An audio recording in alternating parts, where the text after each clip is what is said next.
පුංචි පැටියෙක් ඉපදෙන්නේ ඉන්න කාලේ ඉඳලම තමයි බබාට ඕන කරන දේවල් ටික අම්මලා ලෑස්ති කරගන්නේ. තරම අපි කතා නොකරන ප්‍රශ්නයක් නිසා හුඟක් දේවල් මේ ගැන තියෙනවා මට කියන්න. බබාන්ටන වඩනෝ කිසිම ලෙඩක් නැහැ සමහරවිට අඳන් ඉන්න ඇඳුමේ ප්‍රශ්නයක්. ඇඳුමක් වුණත් ඇඳුම් සෝදන ද්‍රව්‍යයක් වුණත් මොනවා වුණත් ඊටම මයිල්ඩ් මෘදු එකක් වෙන්න ඕනේ, ස්කින් ෆ්‍රෙන්ඩ්ලි වෙන්න ඕනේ. චූටිම බබෙකුට කනිද්දී නම් අනිවාර්යයෙන්ම මම කියන්නේ අම්මගේ ඇඳුම් පවා අම්මගේ බෙඩ් ජැකට් එක පවා අපි කියන්නේ චීත්තේ පවා අපි කියන්නේ රෝහලට ගියදී සෝදලා අනිවාර්යෙන් ගේන්න කියලා. මොකද ඒ වැප බබා ටච් වෙනවා. ඒකත් මම මතක් කරන්න ඕනේ. මොකද මේ බබාගේ රෙදි විතරක් නෙමෙයි ටච් වෙන්නේ බබාගේ ඇඟේ.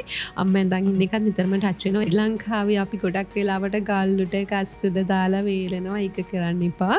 මේ මිස් එක කතා කරාම තමයි තේරුනේ ගොඩක් දේවල් අපිට මේක ඇතුලේ හිතන්න තියෙනවා කියලා.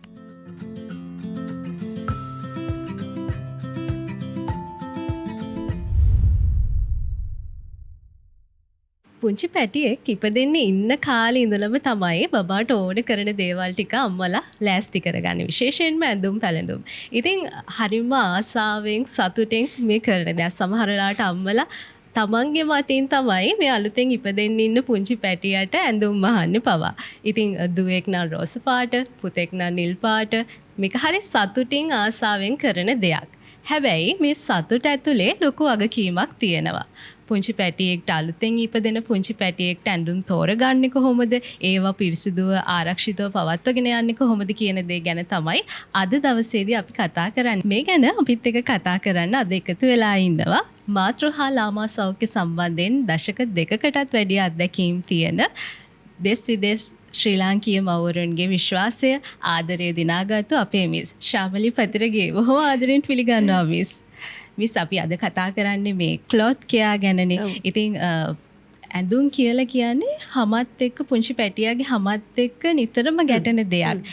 අනිත් එක පුංචි පැටියන්ගේ හම කියලා කියන්නේ හරි සියුම් මෘදු මලක් වගේ. ඉතින් කොහොමද මේ පුංචි පැටියාගේ හම ආරක්ෂා කරගන්නේ? කොහොමද කොච්චර සංවේදීද මේ පුංචි පැටියාගේ හම? අම්ම පැංචෙක්ක තුරු කරන් ඉන්නවා වගේම ඔයා කිව්වා වගේ ඇඳුනුත් පැංචව තුරු කරගෙන ඉන්නවා හැමතිස්සෙම. ඉතින් අපි මේ ගැන ගොඩක් හිතන්නේ නැති කාරණාවක්. ඉතින් හරිම කැමතියි මම මේක ගැන කතා කරන්න. මොකද අපි නිතර කතා කරන්නේ නැති නිසා ඔක ගැන. ඉතින් චූටි පැටියෙකුගේ හැම කිව්වහම හරිම තුනී. අපේ හැමට වඩා 130ක් විතර ස්තර ප්‍රමාණය අඩුයි. ඒ වගේම අපි දන්නවා දැන් අපේ හැමට මොනවා හරි වැටුනහම අපේ හැමේ අභ්‍යන්තරයට එක යන්නේ නැහැ. ට්‍රාන්ස්පේරන්ට් නැහැනේ. හැබැයි චූටි බබාලගේ හැම හරහා යම් දේවල් ගමන් කරන්න පුළුවන් වැඩිහිටියෙකුට වඩා. අපි කියන්නේ ස්කින් බැරියර් එක වර්ධනය වෙලා නැහැ කියලා. ඉතින් ඒක නිසා වැඩිහිටියෙකුට කිසිසේත්ම අගුණයක් නොවන සමහර රසායනික දේවල් පවා මේ පුංචි හැමට අගුණයක් වෙන්න යම්කිසි ගැටලුවක් ඇති කරන්න පුළුවන්. විශේෂයෙන් ඩයපර් රෑෂ් ඇති වෙන්න. ඒ වගේම අපි කියනවා කන්ටැක්ට් ඩර්මටයිටිස් කියලා තත්ත්වයක් තියෙනවා. ඒ කියන්නේ අල්ලුවාම බබාව ස්පර්ශ වුණාම හැදෙන සමය ආසාදන තත්ත්ව. ඒ වගේම එක්සිමා කියන තත්ත්ව. ඉතින් ඔන්න ඔය වගේ තත්ත්ව ඇතුළු හැමේ ගොඩක් ආසාදනයක් අපිට පේන්න නොතිබුණත් මේ පෙන්චාණ්ඩනවා, කෑ ගහනවා, ඊට පස්සේ යාට කසනවා කියලා කියාගන්න තේරෙන්නේ නැහැ. කසනවා. ওই වගේ දේවල් අපිට හරිය ලොකු අත්දැකීම් තියෙනවා. මේ චූටි පෙටව එක ගත කරද්දී බබාන්ටන වඩනෝ කිසිම ලෙඩක් නැහැ. සමහරවිට අඳන් ඉන්න ඇඳුමේ ප්‍රශ්නයක්. ඉතින් ඒක නිසා පුංචි බබාලට ඇඳුම් තෝරද්දී සහ මේ ඇඳුම් සෝදද්දී ඒ වගේම ඇඳුම් වල දැන් බබාගේ හැමට ගැටෙන හැමතිස්සෙම ගැටිලා තියෙන දෙයක් නේ. ඉතින් ඒක නිසා ඇඳුම් ගැන හරියට සැලකිලිමත් වෙන්න ඕනි. චූටි පැටියෙකුගේ හැමත් එක්ක ගැටෙන නිසා තිස්සම. ඒක නිසා අපි ඒ ගැන කතා කරමු. අම්මලව දැනුවත් කරන්න මේ ගැන නිතරම අපි කතා නොකරන ප්‍රශ්නයක් නිසා හුඟක් දේවල් මේ ගැන තියෙනවා මට කියන්න. ඔව් මිස් දැන් කිව්වා වැඩි අතර මේ ගැන මේ දැනුවත් වීම කරනවා අඩුයි. හැබැයි අපි හරි සැලකිලිමත් වෙනවා. අර මිස් කිව්වා මේ පුංචි පැටියට කියන්න තේරෙන්නේ නැහැ කියලා. මේ බොඩි සූට්ස්, ස්ලීප් සූට්ස් වගේ දේවල් පුංචි පැටියට තෝරගන්නකොට අම්මා කෙනෙක් මොන වගේ දේවල්ද සැලකිලිමත් වෙන්න ඕනේ? කොහොම වුණත් දැන් ඇඳුමක් වුණත් ඇඳුම් සෝදන ද්‍රව්‍යයක් වුණත් මොනවා වුණත් ඊටම මයිල්ඩ් මෘදු එකක් වෙන්න ඕනේ, ස්කින් ෆ්‍රෙන්ඩ්ලි වෙන්න ඕනේ. එතකොට බේබි සේෆ් එකක් වෙන්න ඕනේ. ඉතින් මෙන්න මේ මගේ ළඟ තියෙනවා අපි සූට්ස් ටික පෙන්නලම කතා කරමු. දැන් බලන්න මේ සූට් එක. මේ කපු හෝ බ්‍රීතබල් ක්ලොත්ස් කිව්වම අම්මලා දන්නවා බ්‍රීතබල් කියන්නේ ඇඳුමට හුස්ම ගන්න පුළුවන් වෙනවනේ. ඇඳුමට හුස්ම ගන්න බැරි වුණොත් කොහොමදවත් බබාගේ හැමට හුස්ම ගන්න බෑ. ඒක නිසා ඇඳුමට හුස්ම ගන්න පුළුවන් කියන එක තමයි බ්‍රීතබල් ක්ලොත්ස් කියලා කියන්නේ. එහෙම නැත්නම් 100% කොටන්. දැන් ලංකාවේ සමහරලාට 100% කොටන් වුණාම අපිට මේ මිල දරා ගන්න බෑ අම්මලාට. ඉතින් ඒක නිසා ඒගොල්ලෝ කරන්නේ පිටරටවල දේශගුණයට ගැලපෙන ඇඳුම් සමහර වෙලාවට ලස්සනයි කියලා හිතලා අරගන්නවා. ලස්සන ඕනේ තමයි. හැබැයි මේ ලස්සන ඕනේ බබාට නෙමෙයිනේ. බබාව බලන අයට, බබාව දකින්න අයට අම්මට තාත්තට ලස්සන ඕනේ. මං කියන්නේ චූටි බබෙකුට ලස්සනටත් වඩා හිතන්න බබාගේ පහසුව. මොකද එයාගේ මූණේ තියෙන ලස්සන හිනාව තමයි මට නම් ලස්සන. ඇඳුමට වඩා ඒක නිසා ඇඳුම ලස්සනට තිබුණොත් ඒ හිනාව බබාට ලස්සනක් ගෙනේ. ඒක නිසා breathable clothes 100% cotton. ඒ වගේම වයසට බරට සරිලන. දැන් සමහර බබාලට ඇඳුම් අඳිනවා. එයාගේ මේ බරට සහ එයාගේ වයසට ඔරොත්තු දෙන්නේ නැහැ. බරයි මෙහෙම ඇඳුම ඇල්ලුවාම බරයි. ඊළඟට කාලගුණයට දැන් අපේ රටේ කාලගුණය හැමදාම එක විදිහ නැහැ. ඉස්සර නම් අපේ රටේ ටිකක් එක වගේ තිබුණා කාලගුණය. දැන් නම් ගොඩ වෙනස් වෙනවානේ. ඉතින් ඒක නිසා දැන් අපිටත් සිද්ධ වෙනවා සීත කාලෙට එකයි උෂ්ණ කාලෙට එකයි. ඒ වගේ දැන් ඉස්සරහට එන තත්ත්වය අනුව අපිට හිතන්න වෙනවා. ඒක නිසා කාලගුණයට ගැලපෙන්නත් ඕනේ. ඊළඟට අනික මම මේ ඇඳුම් ගත්තේ මගේ ළඟ දෙකක් තියෙනවා. දැන් බලන්න මේ ඇඳුම් වල රළු මැහුම් නැහැ. ඊළඟට අනිත් එක තමයි ඇතුලේ. දැන් සමහර ඇඳුම් ගෙන්දම ඇතුලේ තියෙනවා ලේබල්ස් මෙයාට මුළු දවසම කසන්න වෙනවා. මේ ලේබල් එක නිසා මෙහිම කර ඉන්නේ මට සෑහෙන අත්දැකීම් ඔය සම්බන්ධව තියෙනවා. ඊළඟට මේ වාටි මහද්දී එහෙම හරි රළුයි බබාට නිදාගත්තත් හේතුණත් රිදෙනවා. ඊළඟට තද ඉලාස්ටික්. ඒ වගේම මේ ක්ලොත් එකයි මෙන්න මේ බටන්ස් වගේ දේවල්. ඉතින් මේ වගේ ඊටාම ප්‍රමිතිගත විදිහට නිෂ්පාදනය කරපු බබෙකුට ෆ්‍රෙන්ඩ්ලි. අතරම මේක බේබි ෆ්‍රෙන්ඩ්ලි ඇල්ලුවාමත් අපිට හරිය සනීපයක් අතර දැනෙනවා. දැන් මේකේම ඇල්ලුවම බබෙක් ළඟ ඉන්නවා වගේ නිකන් දැනෙන්නේ බබෙක් චූටි බබෙක් ඉන්නවා වගේ. ඒ වගේ බේබි ෆ්‍රෙන්ඩ්ලි. ඒ වගේම බේබි සේෆ් වෙන්න ඕනේ. අනිවාර්යයෙන්ම ඒ වගේම මයිල්ඩ් මෘදු වෙන්න ඕනේ. ඉතින් ඒ වගේ ක්ලොත්ස් තමයි මෙතන තව තියෙනවා. මේ වන චූටිම පැංචංග මේ ඔතන්න තියෙනවා. දැන් මේක වුණත් මේ දෙපොටක් දාලා තිබුණට හරිම බ්‍රීතබල්. දැන් සමහර වෙලාවට මේ ක්ලොත් එකම වෙනද පළෙන් අපිට ගන්න පුළුවන් ටිකක් අඩු මුදලට සමහර තැන්වල තියෙනවා. මම එම අත්දැකීම් තියෙන නිසා කියන්නේ මේ විදිහටම පේන්න තියෙනවා. ඒ උනට මේ සනීපය මේ බ්‍රීතබල් ගතිය නැහැ. බබාට පාවිච්චි කරන්න ගත්තට පස්සේ තමයි අම්මට තේරෙන්නේ අපරාධේ මේක ගත්තේ යූස් කරන්න බෑ කියලා. ඉතින් ඒක නිසා බබෙකුට තෝරගනිදී වගේ දෙයක් අනිවාර්යයෙන්ම මේ දේවල් ගැන සැලකිලිමත් වෙන්න. පුංචි දේවල් පවා තියෙනවා නේ මිස්. ඒ කියන්නේ අපිට හිතන්න ඕන දේවල් පුංචි පැටියෙක්ට ඇඳුම් තෝරගන්නකොට ගොඩක් වෙලාවට බබාලට ඇඳුම් අලුතෙන්මනේ ගන්න පුංචි පැටියෙක්ට. හැබැයි මේ අලුතෙන් ගන්න ඇඳුම් මිස් හොදලා ගන්න කියලා කියනවා අම්මලට. ඇයි මේ හොදලා ගන්න කියලා කියන්නේ? ඔය කොච්චර ප්‍රමිතිගතව නිෂ්පාදනය වුණත් අපිට සමහර වෙලාවට මේකේ ෆිනිෂින් කෙමිකල් එකක් දාන්න පුළුවන්. ඒ වගේම මේකට දැන් දාන වර්ගයක් මොනවා හරි නිෂ්පාදනය කරන කෙනා දාන යම් කිසිම රසායනිකයක් මේ ඇඳුමේ තියෙන්න පුළුවන්. ඒක නිසා ඕනම ප්‍රමිතිගත ඇඳුමක් දරුවෙකුට ගත්තම විශේෂයෙන්ම අලුත් උපන් බබාලාට ටිකක් ලොකු වුණාට පස්සේ නම් ඒගොල්ලෝ රොතු දෙනවා ස්කින් බැරි එක හැදිලා එනකොට. නමුත් චූටිම බබෙකුට ගනිද්දී නම් අනිවාර්යයෙන්ම මම කියන්නේ අම්මගේ ඇඳුම් පවා අම්මගේ බෙඩ් ජැකට් එක පවා අපි කියන්නේ චීත්තේ පවා අපි කියන්නේ රෝහලට ගියදී සෝදලා අනිවාර්යෙන් ගේන්න කියලා. මොකද ඒවැ බබා ටච් වෙනවා. ඒකත් මම මතක් කරන්න ඕනේ. මොකද මේ බබාගේ රෙදි විතරක් නෙමෙයි ටච් වෙන්නේ බබාගේ ඇඟේ. අම්මා ඇඳන් ඉන්න එකත් නිතරම ටච් වෙනවා. ඒවත් මේ විදිහටම ප්‍රමිතිගත වෙන්න ඕනේ. ඒ වගේම චූටි බබෙකුට ඇඳුම් ගත්තම අලුතෙන් අනිවාර්යයෙන්ම සෝදන්න. ඒ සෝදන එකේදීත් බේබි ෆ්‍රෙන්ඩ්ලි ඩිටර්ජන්ට් එකක් පාවිච්චි කරලා තමයි සෝදන්න ඕනේ. සෝදලා මද පවණි වේලලා පුළුවන් නම් අවුවට දාලා වේලලා තමයි පාවිච්චි කරන්න ඕනේ. මොකද ඒ කෙමිකල්ස් ඩයි වර්ග කිසිම දෙයක් තියෙන්නේ නැහැ කියලා ස්ථිර වෙන්න ඕනේ. සහ දැන් මිස් කිව්වනේ විවිධ කාරණා ඇඳුම් හොදන්න ඕන බබාගේ හැම ගැන අපි මුලින් කතා කරා. එහෙනම් අනිවාර්යයෙන්ම ඩිටර්ජන්ට් එක ගැන කතා කරන්න ඕනේ. මොනවාද මේ අම්මලා සැලකිලිමත් වෙන්න ඕනේ ඩිටර්ජන්ට් එකක් තෝරගන්නකොට බබාගේ ඇඳුම් හොදනකොට ඩිටර්ජන්ට් එකක් තියෙනවානේ. ඒකත් එක්කම අපි ගන්න. සාමාන්‍යයෙන් මම නම් ගොඩක් කියන්නේ බබාලාගේ ඇඳුම් සෝදන්න කුඩු වලට වඩා ෆැබ්‍රික් වොෂ් එකක්. එහෙම නැත්නම් ලික්විඩ් එකක් පාවිච්චි කරන්න. හැබැයි කුඩු වර්ග පාවිච්චි කරාට පමණයි මම ඒක කියන්න කුඩු වර්ග අපි අනුමත කරන එක අඩු වෙයි කියලා. මොකද ලංකාවේ විශේෂයෙන් අපිට හම්බ වෙන බහුලවම හම්බ වෙන කුඩු අවශේෂ සහිතයි. ඒ කියන්නේ වොෂින් මැෂින් එකේ දාලා හේදුවත් අතේ හේදුවත් සමහර වෙලාවට මම ගෙදවල් වලට ගිහිල්ලා ගසලා බැලුවහම මේ ඩස්ට් එක වීසි වෙනවා අවශේෂයි. ඒකයි හේතුව. වෙන හේතුවක් නිසා නෙමෙයි. නැත්තම් කුඩු වර්ගයක් දැන් අපේ ආර්ථිකයට ගැලපෙන්නත් ඕනේ. හැමෝටම වොෂ් එක ගන්න බැරි වෙන්න පුළුවන්. එතකොට කුඩු පාවිච්චි කරනවා නම් අනිවාර්යයෙන්ම තහවුරු වෙන්න ඕනේ සම්පූර්ණයෙන් සේදිලා අවසానයි කියලා. ඉතින් මම සමහර වෙලාවට යෝජනා කරනවා අම්මලට කුඩු වලින් සෝදනවා නම් අන්තිම ටිකට උණු වතුර පොඩ්ඩක් දාලා උණු වතුර ගෙනලා උණු වතුර චුට්ටකින් සෝදලා ගන්නේ අවශේෂ ඉතුරු නොවෙන්න කියලා. ඊළඟට බේබි දැන් ෆැබ්‍රික් වොෂ් එකක් තෝරගනිද්දී අපිට මෙන්න මේවා සැලකිලිමත් වෙන්න ඕනේ. පළවෙනිම එක තමයි පැරබන් ෆ්‍රී වෙන්න ඕනේ. මම පැරබන් ගැන කතා කරන්නේ නැහැ. ලොකු විස්තරයක් ඕගොල්ලෝ ඉන්ටර්නෙට් එකේ ගිහලා දැන් ඕන තරම් තියෙනවා පහසුකම් ගිහිල්ලා බලන්න පුළුවන්.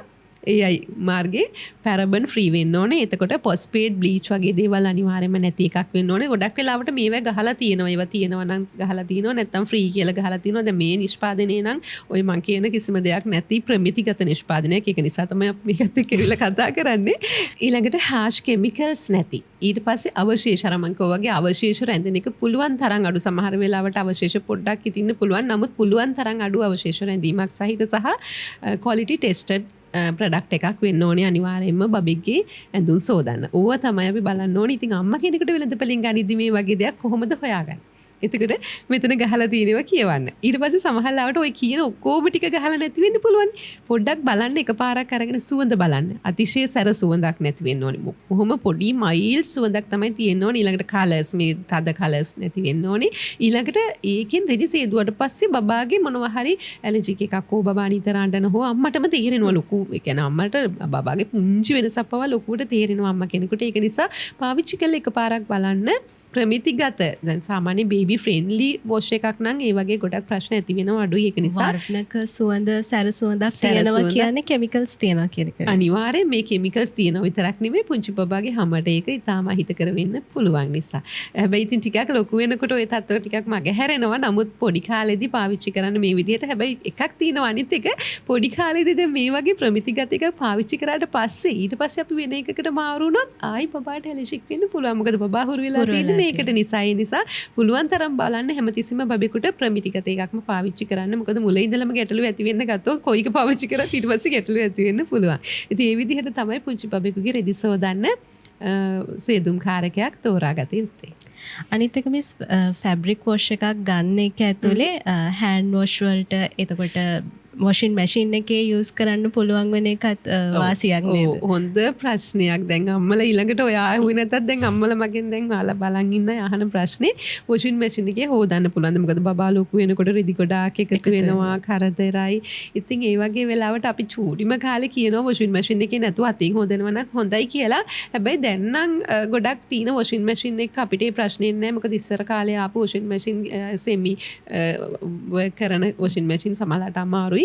දැන් තියෙන වොෂින් මැෂින් වල ඉච්චර ලොකු ප්‍රශ්නයක් නැහැ. හැබැයි මැෂින් එකේ මේ පිරිසුදු බව. ඒක ගැන ගොඩක් සැලකිලිමත් වෙන සතියකට දවසක්වත් මැෂින් එක චෙක් කරන්න වටේ පිරිසුදු කරන්න. මොකද ෆංගස් හැදෙන්න පුළුවන් දිලීර වගේ ආසාදන ගොඩක් වොෂින් මැෂින් වල සමහර ඩිටර්ජන්ට් වලට. දැන් මේ වගේ ප්‍රමිතිගත එකකට නෙමෙයි ප්‍රමිතිගත නොවන වැඩි හිටියන්ගේ රෙදි දාන වොෂින් මැෂින්ස් වල සමහරලාට මම හරියට දැකලා තිනවා දිලීර තිනවා. ඒකට හේතුව සමහර ඩිටර්ජන්ට්. දැනිලා නැද්ද සමහර ඩිටර්ජන්ට් වල ගඳ ගහනවා ටිකක් අවශ්‍යයක් විතර තියලා බලන්න මේ කුණු වෙච්ච ගඳක් එනවා. ඉතින් ඔබට තේරෙනවද කොයිතරම් කෙමිකල් එකක් අපි හේදුවට පස්සේ හොදපු රෙද්දෙත් තියෙනවද? ඉතින් ඒක නිසා පුංචි පැටියෙක් රෙදි හොදන්න වෙනම වොෂින් මැෂින් එකක් තියෙනවා නම් කමක් නැහැ. නැත්නම් අපේ හොදන එකේම නම් හැමතිස්සෙම පිරිසුදුකම ගැන සැලකිලිමත් වෙන්න නිකන් වතුර එකකින් සෝදලා හරින්න හැමතිස්සෙම පිහ දාලා පිරිසුදු කරලා තියාගන්න.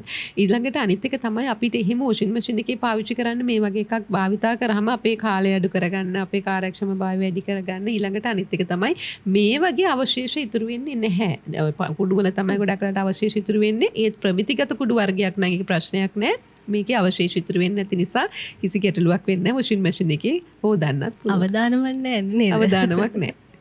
එතකොට මිස් මේ දැන් සමහර වෙලාවට අම්මලා බය වෙන්න පුළුවන්. දැන් ෆැබ්‍රික් වොෂ් එකකින් හොදලා ඉවර වුණාට පස්සේ සොෆ්ට් එකක් වගේ භාවිතා කරන් සමහර අම්මලා බය වෙන්න පුළුවන්. මොකද අර දැන් සොෆ්ට් එකක් ගොඩක් වෙලාවට දැන්නට ලංකාවේ අයගේ ඔළුවේ තියෙන්නේ ඇඳුම් සුවඳ වෙන්න දාන දෙයක් විදිහට. ඇත්තටම මේ ෆැබ්‍රික් සොෆ්ට් එකක් යූස් කරන්න ඕන. ඇයි අම්මා කෙනෙක් මම ඔය දීර්ඝ කාලයක් කතා කරපු මාතෘකාවක් ගොඩක් මාස් මීඩියාවල. මොකද මේ සොෆ්ට්නර්ස් ලංකාවට ආවෙම සුවඳ ගහන්න. ඒකේ මේ මාකට් එක හදලා තිබුණේම ඔබට මතකද ටීවී වල ඉස්සර යනවා මේ සුවඳමයි පෙන්නන්නේ. ඒකේ අරමුණ සුවඳ නෙමෙයි චූටි පැටියෙකුට ෆැබ්‍රික් මේ සොෆ්ට් එකක් අපි භාවිතා කරන්නේ ආගේ ඇඳුම් මේ අවුවට දාලා ගත්තාම අපිට ඒ ඇඳුමේ වයනය බැලුවාම අන්වීෂකින් එහෙම බැලුවම වෙනස්. ඒ දැන් සොෆ්ට් එකක් නොදාපු ඇඳුමයි දාපු ඇඳුමයි අපිට කටු වගේ අතට අහු පොඩ්ඩක් ඒ ගතිය මග හැරගන්න තමයි සොෆ්ට් එකක් යූස් කරන්නේ. හැබැයි අර බබාගේ හැම මෘදුයිනේ. එතකොට අර සොෆ්ට් එකක් යූස් කරන එක බබාට පහසුයි. සහ අනිත් එක තමයි හැමට ස්පර්ශ වෙනකොට අර මේ කටු ගතිය යා ටිකක් අඬනවා. අර දැන් නිදි කරවන්න බලාගෙන ඉන්නේ අපි නාවන්නේ නාවල අර වගේ කටු ඇඳුමක් ඇඳපු ගමන් නිදියන්නේ නැහැ. ඊට පස්සේ හැරුණාට පස්සේ හරිම අර ස්ට්‍රයිකර් කෙනෙක් වෙලා අඬන්න ගන්නවා. ඒක වළක්ව ගන්න හොඳ දෙයක් තමයි ෆැබ්‍රික් සොෆ්ට් එකක් පාවිච්චි කළා ඇඳුම හරීම සොෆ්ට් ගතියට තියාගන්න. හැබැයි ඒකේ සුවඳක් නැතිම වෙන්න ඕනෙත් නැහැ. පොඩි සුවඳක්, මයිල් සුවඳක්, බේබි ෆ්‍රෙන්ඩ්ලි සුවඳවල් තියෙනවා ප්‍රමිතිගත. ඒ වගේ දෙයක් පාවිච්චි කරපු ටිකක් ප්‍රමිතියෙන් යුතු මේ වගේ නිෂ්පාදනයක් පාවිච්චි කරා කියලා ගැටලුවක් නැහැ. ඊළඟට අනිත් එක තමයි ඇඳුම් වල දිගු කාලීන පැවැත්ම. සොෆ්ට් එකක් පාවිච්චි කරාම ඇඳුම් වල පැවැත්මත් ටිකක් වැඩි.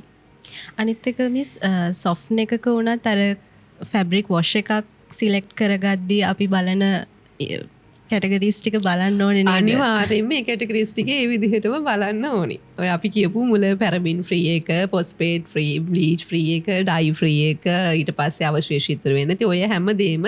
හැබැයි ඉතින් මේ වගේ ප්‍රමිතිගත නිෂ්පාදනයක් ගත්තාම ඔය ටික අපිට ආයි විශේෂයෙන් වෙනම බලන්න අවශ්‍ය නැහැ.